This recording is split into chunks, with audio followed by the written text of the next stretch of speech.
प्राचीन समय के बुद्धिमान लोगों की दिनचर्या कैसी होती थी और वह सुबह से लेकर रात तक कैसे अपनी बुद्धि को और शरीर को मजबूत करते थे, यही हम एक कहानी के माध्यम से जानेंगे।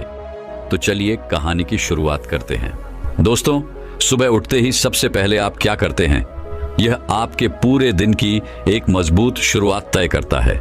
इस बात से कोई फर्क नहीं पड़ता कि आप एक विद्यार्थी हैं या फिर कोई कर्मचारी। सुबह की एक सही शुरुआत आपके भीतर उत्पादकता की कमी को दूर करता है, अर्थात प्रोडक्टिविटी बढ़ाता है। जैसे कि मान लीजिए, अगर आप एक विद्यार्थी हैं तो आप सुबह उठकर मन लगाकर पढ़ेंगे। वहीं पर अगर आप एक कर्मचारी हैं तो आप एक सकारात्मक दृष्टिकोण के साथ अपनी पूरी क्षमता से काम करेंगे। मैं नहीं जानता कि आप यह वीडियो अंत तक देखेंगे या नहीं, लेकिन अगर आपने इस वीडियो पर क्लिक किया है और आप इस वीडियो को देख रहे हैं तो इतना तो जाहिर सी बात है कि आप अपना जीवन बदलना चाहते हैं। आप अपनी सुबह को बेहतरीन बनाना चाहते हैं। आप अपने सुबह की तरोताजा और मजबूत शुरुआत करना चाहते हैं। वहीं पर यदि मैं आप लोगों से यह कहूं कि आपको सुबह उठना है, व्यायाम करना है या फिर ध्यान करना है, एक अच्छी सी किताब पढ़नी है और साथ ही एक गिलास पानी पीना है और ऐसे ही कई सारे काम, तो क्या आप इन आदतों को अपने जीवन में अपना पाएंगे? इसका जवाब है नहीं, क्योंकि अच्छी आदत तो हम सभी को पता होती है, लेकिन फिर भी हम चाहकर भी उन अच्छी आदतों को अपने जीवन में उतार नहीं पाते। और मैं जानता हूं कि आप में से हर कोई अपने जीवन में उन अच्छी आदतों को उतारना चाहता है, लेकिन वह उसके लिए कोई आसान और छोटा रास्ता ढूंढ रहा है। देखिए, मैं भी यह जानता हूं कि हम सभी अपने दिन की शुरुआत अच्छी करना चाहते हैं ताकि हमारा पूरा दिन अच्छा बीते, सकारात्मक बीते, लेकिन हम चाहकर भी अपने दिन की शुरुआत अच्छी नहीं कर पाते और दिन भी हमारा यूं ही बीत जाता है। हम में से अधिकांश लोग तो केवल तेजी से उठने के कारण ही अपना पूरा दिन यूं ही बर्बाद कर देते हैं, जिसके बाद उन्हें पछतावा होता है। वह ये सोचते रह जाते हैं कि काश मैं जल्दी उठा होता और मैंने अपने इस दिन की शुरुआत अच्छी तरह से की होती, तो आज का ये मेरा दिन बहुत अच्छा जाता। लेकिन क्या केवल सोचने मात्र से आपका ये दिन बेहतर हो सकता है? क्या आपने कभी इसके बारे में सोचा है? तो आज की जो कहानी मैं आपके लेकर आया हूं, इस कहानी के माध्यम से हम सुबह की कुछ ऐसी आदतों के बारे में जानेंगे जिन्हें अपनाकर आप अपने जीवन में एक अलग चमत्कार ला सकते हैं। अर्थात आप अपने जीवन को पूरी तरह से बदल सकते हैं और आपका हर एक दिन, हर एक सुबह पहले से कहीं ज्यादा बेहतरीन हो जाएगी। आपकी सुबह सकारात्मक होगी, जिस कारण आपका पूरा दिन बेहतर से बेहतरीन होने लगेगा और आप जैसे चाहेंगे आप अपना दिन वैसा बना सकते हैं। बहुत समय पहले की बात है, एक नगर में विजय नाम का एक व्यक्ति रहता था जो अपने जीवन में कुछ करना चाहता था। वह पैसा कमाना चाहता था, नाम कमाना चाहता था, लोगों के बीच अपनी पहचान बनाना चाहता था, लेकिन वह अपनी बुरी आदतों के कारण बहुत परेशान था। वह अपने इन बुरी आदतों को बदलना तो चाहता था, लेकिन वह चाहकर भी अपनी इन बुरी आदतों से पीछा नहीं छुड़ा पा रहा था। वह हर रोज देरी से उठता और उठते ही वह स्नान करता। उसके बाद वह नाश्ता करता। वह जल्दबाजी में अपने काम पर निकल जाता और अधिकांश ही वह अपने दफ्तर तक पहुंचने में देर कर देता, जिस कारण उसका मालिक उसे बहुत खरी खोटी सुनाया करता था और इसी वजह से उसका पूरा दिन भी बेकार हो जाया करता। वह दिन भर क्रोधित रहता, परेशान रहता, चिड़चिड़ा रहता और दूसरी तरफ जब वो शाम को थका हारा घर लौटता तो घर पर भी उसे तरह तरह के ताने सुनने को मिलते, जिस कारण वो बहुत परेशान रहने लगा था। वो बहुत चिंतित रहने लगा था।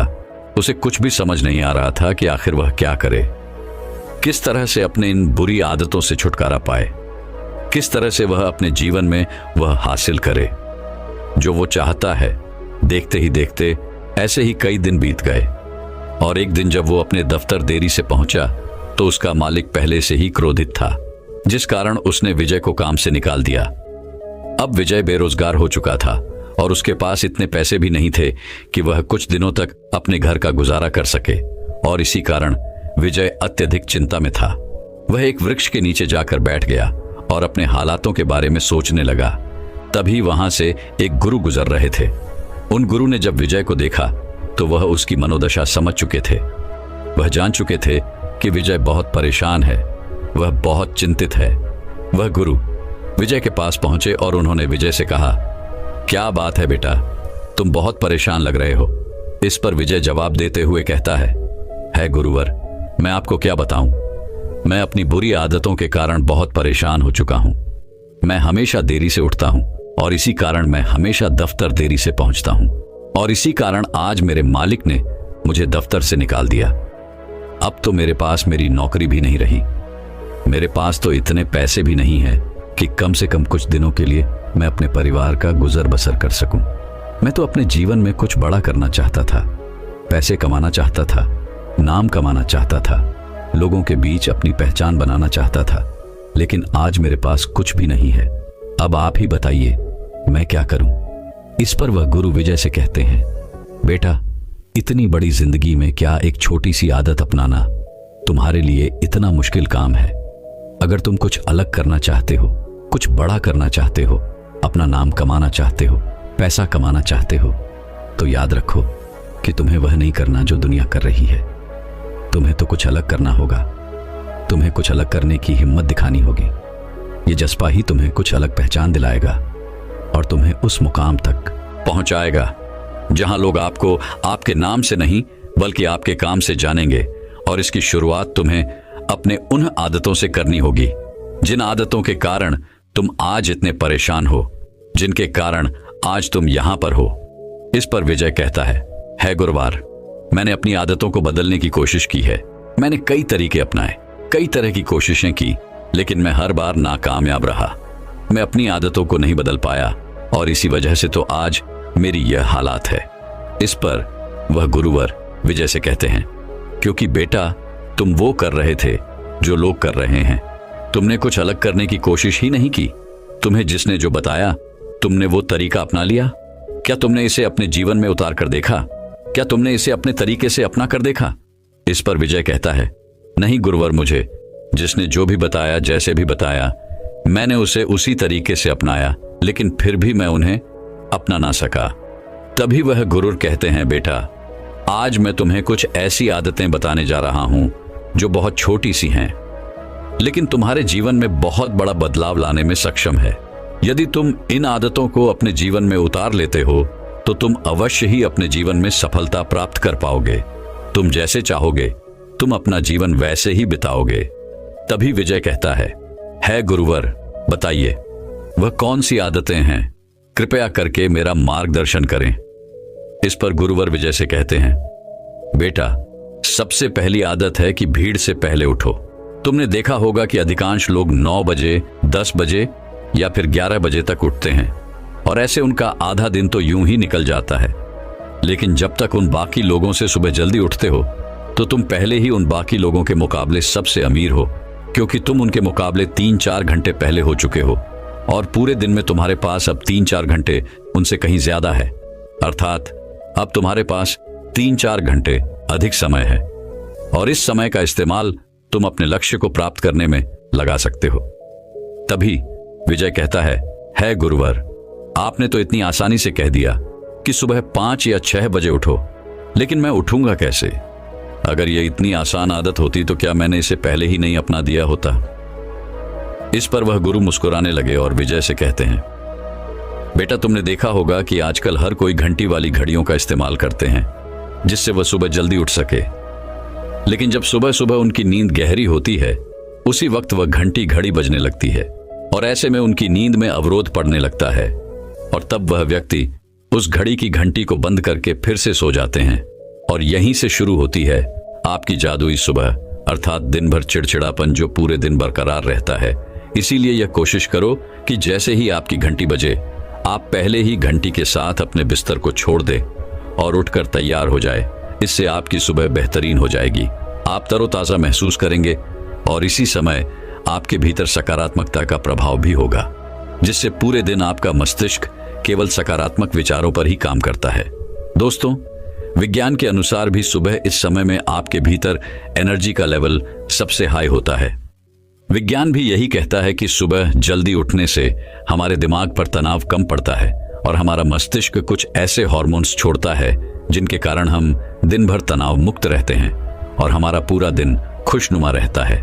हम पूरे दिन तरोताजा और अच्छा महसूस कर पाते हैं। लेकिन उसी के विपरीत जब हम देरी से उठते हैं तो इन हार्मोन्स की मात्रा पहले से अधिक होती है, जिससे आपके स्वास्थ्य पर भी बुरा प्रभाव पड़ता है। इसीलिए अक्सर आपने यह भी महसूस किया होगा कि जब आप देरी से उठते हैं तो अक्सर ही आप चिड़चिड़ा महसूस करते हैं, जिस कारण आपका पूरा दिन यूं ही वेस्ट हो जाता है और आप तरह तरह की उलझनों में फंसे रहते हैं। आपका मस्तिष्क तनाव में रहता है और आप कोई भी फैसला सही ढंग से नहीं ले पाते। इसलिए सुबह उठना बहुत जरूरी है। आगे वह गुरुवर विजय से कहते हैं, समय के मामले में तो तुम बाकी लोगों से अमीर तो होंगे, लेकिन अब तुम सुबह उठते ही करोगे क्या? क्या तुमने इसके बारे में सोचा है? इसका जवाब देते हुए विजय कहता है, हाँ, मैं जानता हूं कि मुझे सुबह क्या करना है। सुबह उठते ही सबसे पहले मैं अखबार पढ़ता हूं, फिर स्नान करता हूं, नहाता हूं और उसके बाद में दफ्तर के लिए निकल जाता हूं। तभी वह गुरुवर कहते हैं, तुम्हें ऐसा बिल्कुल भी नहीं करना चाहिए। सुबह उठकर सबसे पहले तुम्हें 2 से 3 मिनट के लिए शांति से बैठना चाहिए। उसके बाद तुम्हें पूरे 1 गिलास पानी पीना चाहिए, क्योंकि रात भर तुम्हारे शरीर को पानी नहीं मिला होता, जिस कारण तुम्हारे शरीर में पानी की कमी होती है। और ऐसे में जब तुम 1 गिलास पानी पीते हो, इससे न केवल तुम्हारे शरीर को पानी मिलता है, बल्कि हमारा शरीर और मजबूत होता है और उसे तरह तरह की बीमारी से लड़ने की क्षमता भी प्राप्त होती है। और सुबह उठकर 1 गिलास पानी पीने से हमारा पेट भी अच्छी तरह से साफ होता है। साथ ही यह हमारे पाचन तंत्र को भी मजबूत करने में हमारी बहुत मदद करता है। दोस्तों, आपने देखा होगा कि आजकल लोग तरह तरह की क्रीम का इस्तेमाल करते हैं ताकि उनका चेहरा अच्छा और चमकदार दिख सके, लेकिन सुबह उठते ही पानी पीने की ये जो आदत है, ये सबसे आसान तरीका है जिससे आप प्राकृतिक रूप से अपने चेहरे पर वह चमक प्राप्त कर सकते हैं। और 1 गिलास पानी पीने से आपके शरीर के भीतर बैठी हुई वह सारी गंदगी भी बाहर निकल जाती है और हमारा खून भी साफ होने लगता है। इसलिए सुबह उठकर 1 गिलास पानी पीना आपके लिए बहुत ज्यादा जरूरी है।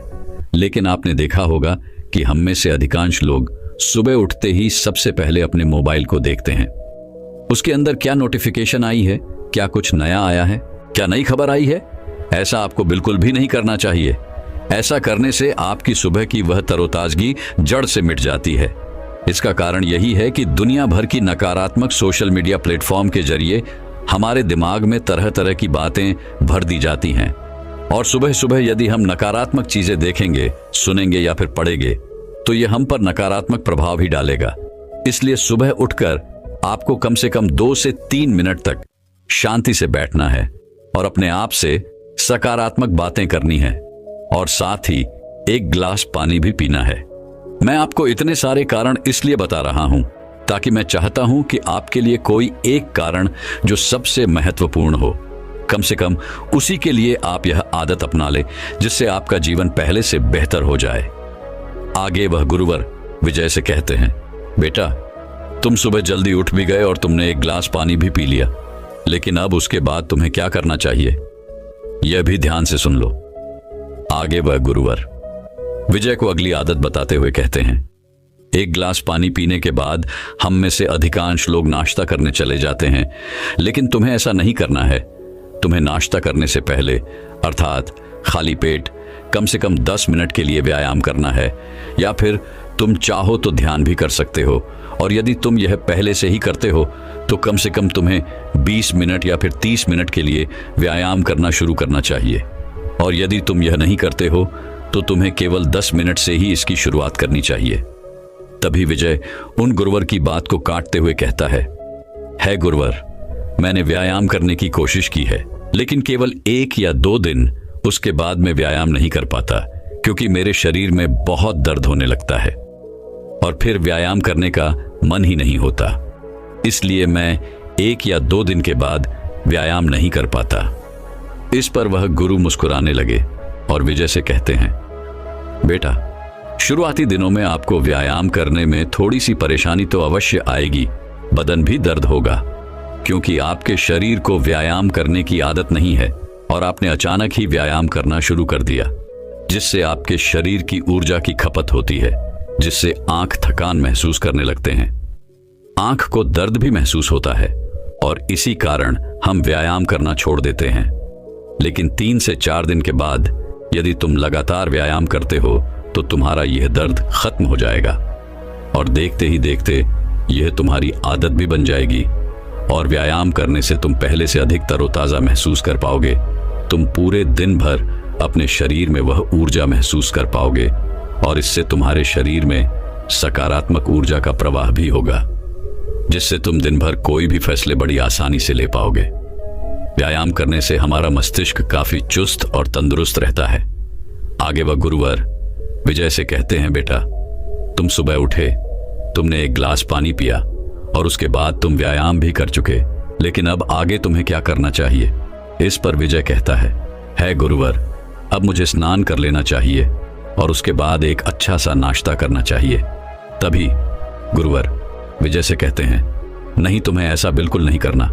जब तुम व्यायाम कर लोगे या फिर ध्यान कर लोगे तो उसके तुरंत बाद तुम्हें अपने आप से सकारात्मक बातें करनी है, क्योंकि यही बिल्कुल सही समय है जब आप ध्यान के तुरंत बाद स्वयं से कुछ सकारात्मक वाक्य कहते हो। तो ऐसे समय पर हमारा पूरा ध्यान केवल हमारे वाक्य पर होता है और यह बात सीधे हमारे अवचेतन मन तक पहुंचती है, जिससे हमारा अवचेतन मन सकारात्मक होने लगता है। और यदि तुम अपने दिन की शुरुआत सकारात्मक विचारों के साथ करते हो तो सुबह की शुरुआत करने से आपका पूरा दिन सकारात्मक लोगों और वातावरण के साथ ही बीतेगा।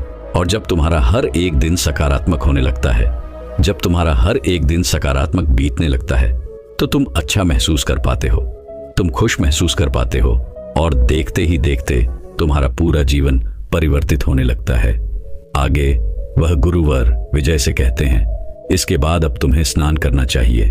स्नान के बाद तुम्हें नाश्ता करना चाहिए, लेकिन याद रहे कि तुम्हें नाश्ते में फलों का सेवन करना चाहिए, या फिर तुम कुछ ऐसा नाश्ता कर सकते हो जो बहुत हल्का हो, आसानी से पच सके, जिससे तुम्हारे शरीर को उस नाश्ते को पचाने में ज्यादा मेहनत नहीं करनी पड़े और तुम्हारा शरीर भी ज्यादा ऊर्जावान बना रहेगा। आगे वह गुरुवर विजय को अगली आदत बताते हुए कहते हैं, नाश्ता करने के बाद अब तुम्हें यह निर्धारित करना है कि तुम्हें आज के दिन कौन कौन से काम पूरे करने हैं। तुम्हें एक पेन और पेपर पर वो सारे काम लिखो जो आज के दिन तुम्हें पूरे करने हैं। और सच कहूं तो यह बहुत मुश्किल भी नहीं है, लेकिन अक्सर यह हर दिन एक ही जैसा होता है। दोस्तों, मान लीजिए जैसे कि आप एक विद्यार्थी हैं तो आपको विद्यालय जाना होगा और विद्यालय से आने के बाद आपको जो भी घर काम मिला है वह आपको पूरे करने होंगे। और उसके बाद आप चाहें तो पढ़ाई कर सकते हैं या फिर आप चाहे तो खेलने जा सकते हैं। और उसके बाद बीच बीच में आप भोजन भी ग्रहण कर सकते हैं और फिर शाम को अपना भोजन ग्रहण करने के बाद आप सो जाएंगे। कुछ इसी तरह से एक कर्मचारी का भी रूटीन होता है और आप चाहें तो समय अनुसार इसमें बदलाव भी ला सकते हैं। जैसे कि मान लीजिए आप कोई नौकरी करते हैं और आज के दिन कोई छुट्टी है, तो आज आप यह तय कर सकते हैं कि आप कुछ अलग करने वाले हैं। आप उसके अनुसार अपने समय में बदलाव भी कर सकते हैं। ये आदत भले ही छोटी सी है और हो सकती है कि ये आपको ऊहाव भी लगे, लेकिन यकीन मानिए कि यह रोज रोज आपको यह समझाए कि आखिर आपने कल क्या किया था और आज क्या किया है। आप पहले से कितना बेहतर हुए हैं, यह देखने में यह आपकी बहुत मदद करेगा। आगे वह गुरुवर विजय से कहते हैं, अगली आदत जो तुम्हें तुम्हारा लक्ष्य पाने में तुम्हारी मदद करेगी और वह है कदम उठाना।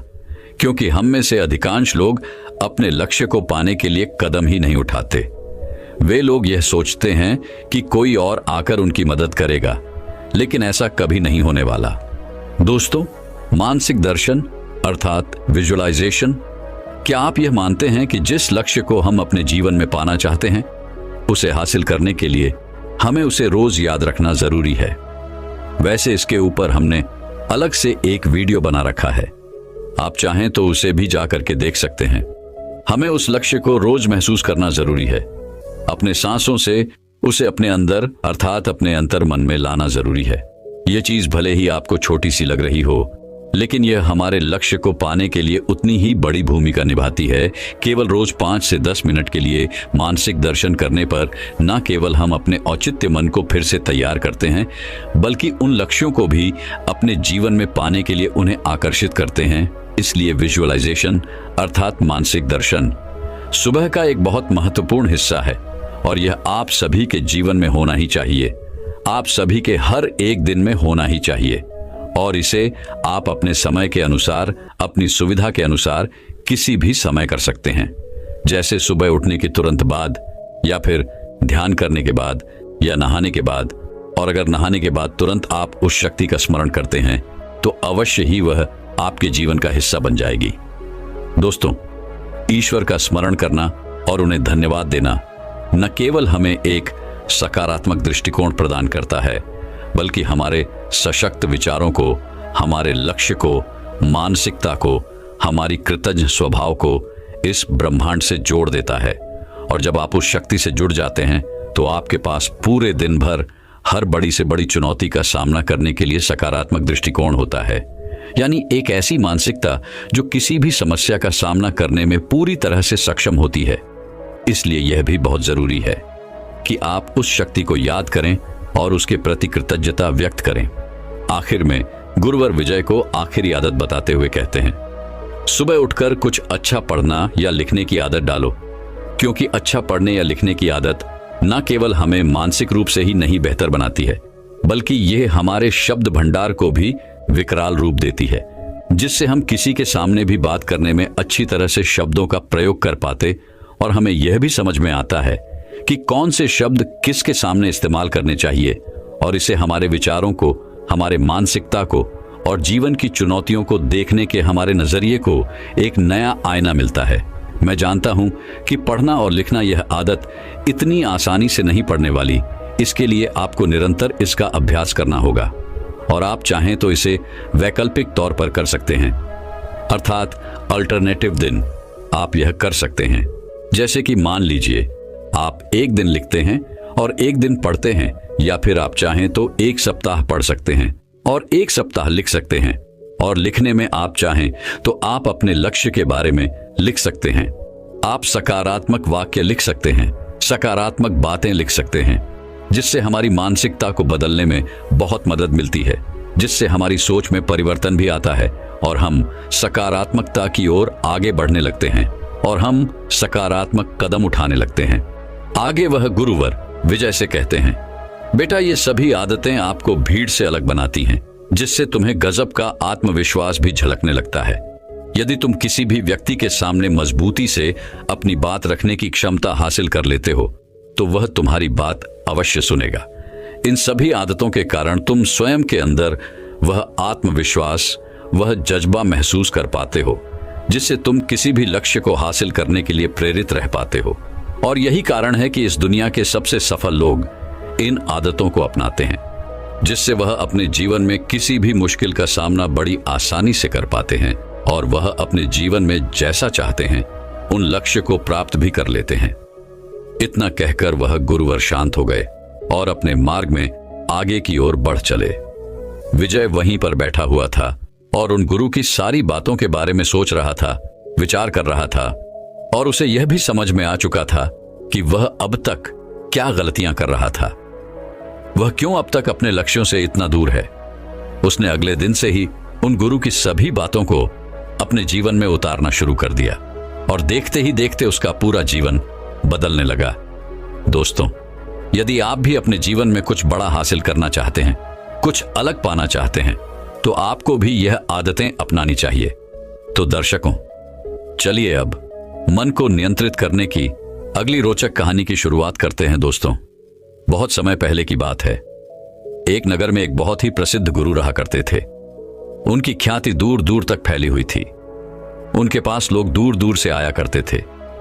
एक दिन वह अपने शिष्यों को कुछ उपदेश दे रहे थे। वह कह रहे थे, हमारा मन बहुत शक्तिशाली है, इसकी शक्ति अपार है। जिसने भी अपने मन पर नियंत्रण पा लिया वह अपने जीवन में कुछ भी पा सकता है।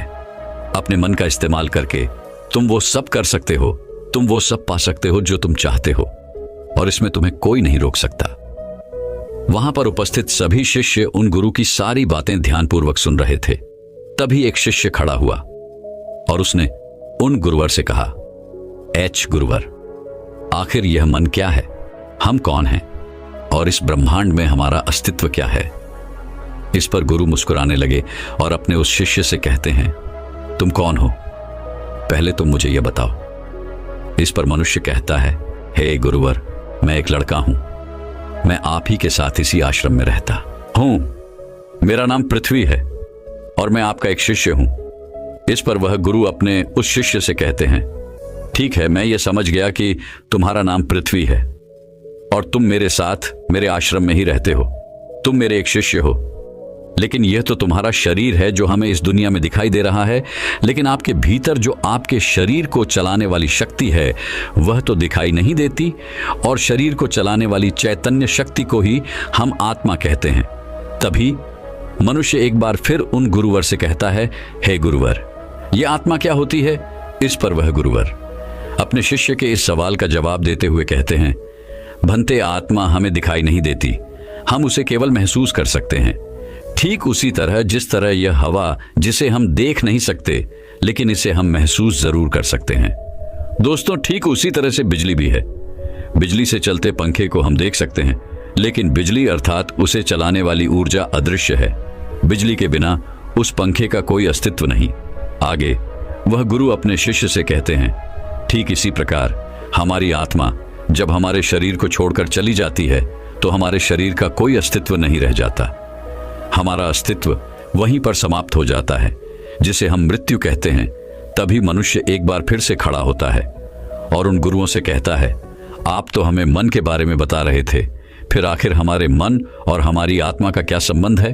इस पर वह गुरु कहते हैं, अपने शिष्य को समझाते हुए कहते हैं, भंते, हमारी आत्मा 3 काम करती है, मन, बुद्धि और संस्कार। चलो मैं तुम्हें इसे एक उदाहरण के तौर पर समझाता हूं। जब भी तुम्हारे सामने परीक्षा निकट होती है तो उस समय तुम्हें अधिक से अधिक पाठ्यक्रमों को याद करने की आवश्यकता पड़ती है, और ठीक उसी समय हमारे मन में से एक आवाज आती है कि मैं इतना सब कुछ एक दिन में याद नहीं कर सकता, लेकिन हाँ, मैं नकल जरूर कर सकता हूँ, या फिर मैं किसी से पूछ सकता हूँ।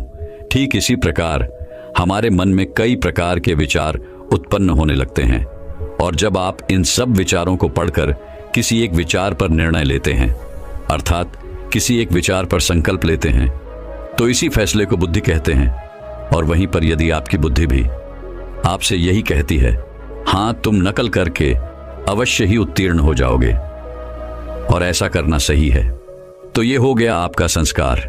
और एक बार यदि आपका संस्कार बन गया तो सोच किसी काम की नहीं रह जाती, संस्कार ही हमारे व्यवहार में रह जाता है।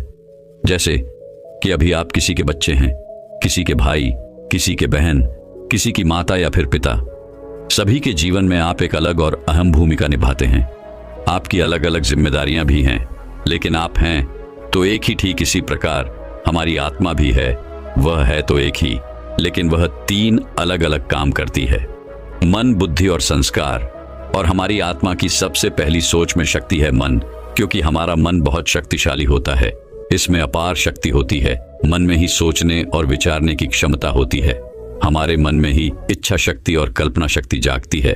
मन से ही हम महसूस करते हैं, और जब हम अपने मन की सख्ती के अधीन हो जाते हैं तो हम अपने हर कार्य को मन की संतुष्टि के लिए करने लगते हैं। जो कार्य सरल होता है उसे तो हम बड़ी आसानी से कर लेते हैं, लेकिन जो भी कार्य थोड़ा सा भी मुश्किल होता है, जिन्हें पूरा करने में हमें थोड़ी मेहनत करनी पड़ती है, उसके लिए हमें एक सशक्त विचार और मजबूत संकल्पनाओं की आवश्यकता पड़ती है। लेकिन जब हम उस कार्य को नहीं कर पाते तो हम अपने आप को अर्थात अपने मन को दोष देने लगते हैं, उसे कोसने लगते हैं।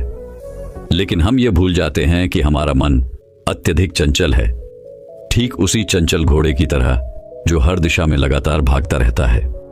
मन उस जिद्दी बच्चे की तरह होता है जो किसी की बात नहीं मानता, और अंततः उसे जो चीज चाहिए वह उसे हासिल करके ही रहता है। और जब हम अपने आत्मा के अस्तित्व को नकार करके शरीर को ही अपनी पहचान बनाते हैं तो हम अपने मन के अधीन हो जाते हैं। इतना ही नहीं, हम अन्य व्यक्तियों के मन को लुभाने वाले वस्त्रों और तरह तरह की चीजों का आचरण भी करने लगते हैं। तभी मनुष्य उन गुरुवर से कहता है, हे गुरुवर, तो क्या केवल हमारे मन हमें केवल भटकाने का ही कार्य करता है? क्या इसका और कोई कार्य नहीं? इस पर वह गुरु कहते हैं, उस शिष्य से कहते हैं, भंते, हमारे मन का दूसरा पहलू भी है। हमारा मन अन्य शक्तियों और संभावनाओं का भंडार है। जब से इस ब्रह्मांड की उत्पत्ति हुई है तब से ही हमारा मन भी है, और यह नश्वर है, अर्थात इसे कभी मारा नहीं जा सकता। यह एक शरीर छोड़कर दूसरे शरीर में बस जाता है, और जब हम यह महसूस कर पाते हैं कि हमारा अस्तित्व इस नश्वर शरीर से कहीं आगे है, तब हम यह भी समझ पाते हैं कि हमारी आत्मा इस ब्रह्मांड का एक अंश है। हम अपने मन के अनंत शक्ति को महसूस कर पाते हैं। इस दुनिया में जन्म लेने वाले महान वैज्ञानिक और बड़े से बड़े लोग भी अपने मन का केवल 15% हिस्सा ही इस्तेमाल कर पाए हैं, और जब केवल 15% शक्तियां हासिल करने के बाद भी वह अपना नाम अमर कर गए। तो जरा एक बार के लिए अंदाजा लगाइए कि अगर आपने अपने मन का 100% इस्तेमाल कर लिया तो आप किस प्रकार की संभावनाओं को हासिल कर सकते हैं। एक औसत व्यक्ति अपने मन का केवल 5% हिस्सा ही इस्तेमाल कर पाता है, और बची हुई सारे 95% शक्तियां हमारे मित्र के साथ ही यूं ही व्यस्त हो जाती हैं। हमारे मन में हर रोज हजारों विचार जन्म लेते हैं, और जब वैज्ञानिकों ने हमारे मन पर शोध की तो उन्हें पता लगा कि ये मुख्य 4 प्रकार के होते हैं, जिनमें सबसे पहला है सकारात्मक विचार। लेकिन इनकी मात्रा बहुत कम होती है। जो भी व्यक्ति सकारात्मक विचार रखता है वह जीवन में कुछ भी हासिल कर सकता है। वह हमेशा खुश और आनंदित रहता है। वह किसी भी बड़ी से बड़ी समस्या या परिस्थितियों का सामना करने में सक्षम होता है। अगला है नकारात्मक विचार। इसमें बुराई, कमजोरी और विकृत मानसिकता वाले विचारों का समावेश होता है। ऐसे व्यक्ति हमेशा एक दूसरे से शिकायत करते रहते हैं। वह एक दूसरे से जलते हैं, ईर्ष्या करते हैं, और वह अपने जीवन में कभी कुछ हासिल नहीं कर पाते। तीसरा है आवश्यक विचार। ये ऐसे विचार होते हैं जो हमारे दिनचर्या से संबंधित होते हैं, जैसे आज मुझे इस काम को इतने समय पर पूरा करना है, आज मुझे इतने सारे काम करने हैं, इन लोगों से मिलना है, इनसे बातें करनी है, मुझे ये करना है, मुझे वो करना है। ऐसे ही कई प्रकार के विचार जो हमारी दिनचर्या से संबंधित होते हैं, और ये सभी हमारे लिए आवश्यक विचार होते हैं। हम दिन भर जो भी कार्य करते हैं वो हमारे आवश्यक विचारों के कारण ही होता है। चौथा है व्यस्त विचार। इसमें जितने भी विचार होते हैं वह सभी बीती घटनाओं से प्रेरित होते हैं। जैसे कि पिछले साल मेरे मित्र ने मुझे धोखा दिया था, इसलिए मैं उससे बात नहीं करना चाहता, मैं उससे नफरत करता हूं। इन विचारों में हम व्यक्त कर ही दुख लेते हैं, सुनी सुनाई बातों के बारे में सोचते रहते हैं, और मन ही मन परेशान होकर अलग अलग विचार सोचते रहते हैं। और एक मनोवैज्ञानिक के विश्लेषण के अनुसार हमारे मन में आने वाले 80% विचार भूतकाल की बीती घटनाओं से ही प्रेरित होते हैं, और 15% विचार भविष्य की कल्पनाओं से संबंधित होते हैं। जैसे मैं भविष्य में यह करूंगा, यदि मैं ऐसा करूंगा तो मुझे वैसा मिलेगा, मैं यह करूंगा, मैं वह करूंगा, मुझे ये मिलेगा, मुझे वो मिलेगा। और बचे हुए केवल 5% विचार ही हम वर्तमान में रहकर जीते, अर्थात वर्तमान समय से संबंधित होते हैं, जबकि हम ये भूल जाते हैं कि वर्तमान हमारे लिए कितना कीमती है, और ये आप भी अच्छी तरह से जानते हैं। तभी शिष्य एक बार फिर उन गुरुर से कहता है, हे गुरुवर, आखिर यह व्यर्थ के विचार हमारे जीवन पर किस प्रकार प्रभाव डालते हैं?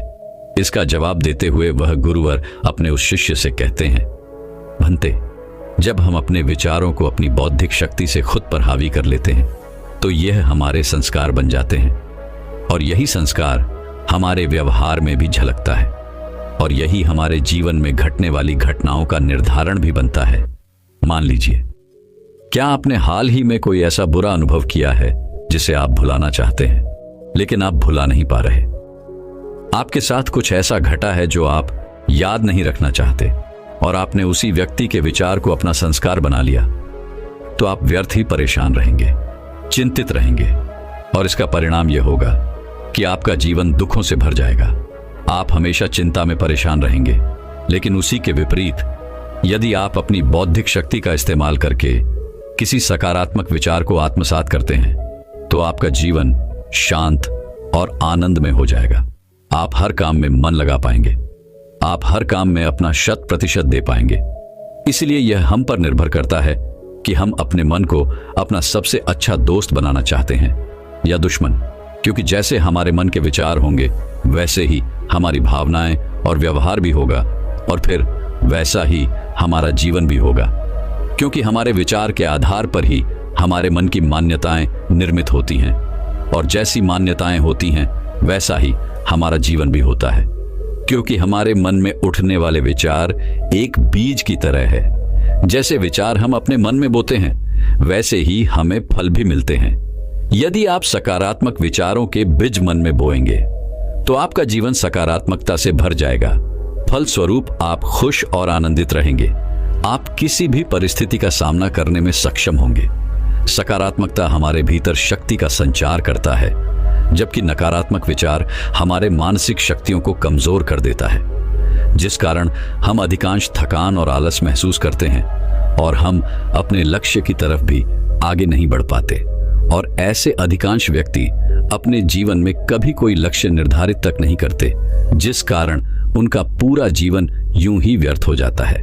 वह अपना पूरा जीवन बिना किसी लक्ष्य के जीते हैं। आगे वह गुरु अपने शिष्य को आत्मा का दूसरा काम बताते हुए कहते हैं, हे भंते, दूसरी शक्ति है बुद्धि। हमारे मन और बुद्धि का एक दूसरे से बहुत गहरा संबंध है और इन तीन शक्तियों में बुद्धि सबसे महत्वपूर्ण है। इसी को हम अंतरात्मा की आवाज भी कहते हैं, क्योंकि यह कभी गलत नहीं होती, केवल आवश्यकता है तो इसे सुनने की। हमारी बुद्धि के पास दो शक्तियां होती हैं, विवेक और स्वतंत्रता। जब हम विवेक से किसी विचार के बारे में सोचते हैं तो हम यह समझ पाते हैं कि वह सही है या गलत, और हम उस पर एक सही निर्णय ले पाते हैं। हम सही विचार अपनाने की शक्ति रखते हैं। हमारी बुद्धि को विवेक और स्वतंत्रता इसलिए दी गई है ताकि हम अपने हर काम को स्वतंत्रता पूर्वक तथा विवेकपूर्ण होकर अपने काम कर सके, जिससे हम अपने कर्म के प्रति स्वयं उत्तरदायी हों, न कि ईश्वर, क्योंकि ईश्वर कभी भी हमारे कदमों में दखलंदाजी नहीं करते। हम स्वयं अपने विवेक से अपने जीवन के निर्णय लेते हैं। हम अपनी बुद्धि के विवेक से ही सही और गलत का फैसला करते हैं, और जब हमारी बुद्धि किसी बात को लेकर अपनी अंतरात्मा को परखती है, उसका विश्लेषण करती है, तो वह हर बात का वास्तविक फैसला कर पाती है। इसलिए आपने कभी न कभी यह महसूस किया होगा कि जब भी आपने अपने अंतरात्मा की आवाज सुनी है और आपने एक सही निर्णय लिया है तो आपको एक सुकून महसूस होता है। और इसी के विपरीत जब आप अपने अंतरात्मा की आवाज नहीं सुनते और कोई गलत निर्णय लिए बैठते हैं, तब आप अंदर ही अंदर ग्लानि से भर जाते हैं, और तब हमारी अंतरात्मा हमें एक कचोटने लगती है, जिससे हमारा आत्मविश्वास डगमगाने लगता है और हम जीवन के छोटे से छोटे और बड़े से बड़े फैसले लेने में भी कतराने लगते हैं। तब हमारे भीतर तनाव उत्पन्न होने लगता है, चिंता बढ़ने लगती है, और हर एक दिन हमारी क्षमताएं भी कमजोर बढ़ने लगती हैं, जिस कारण हमारे जीवन में दुख बढ़ने लगता है। हम अपने भीतर एक तनाव महसूस करते हैं, और ये तनाव हमारी थकान और आलस का कारण बन जाता है। हम देखते ही देखते चिड़चिड़े होने लगते हैं। छोटी छोटी बातों पर हम नाराज होने लगते हैं, परेशान होने लगते हैं, और इसका कारण है कि धीरे धीरे हम खुद को अपनी आत्मा से अलग समझने लगे हैं, क्योंकि हमने अपना अस्तित्व अपने शरीर तजक ही सीमित कर दिया है, और अपनी बुद्धि को हम आध्यात्मिक से बहुत दूर ले जा चुके हैं।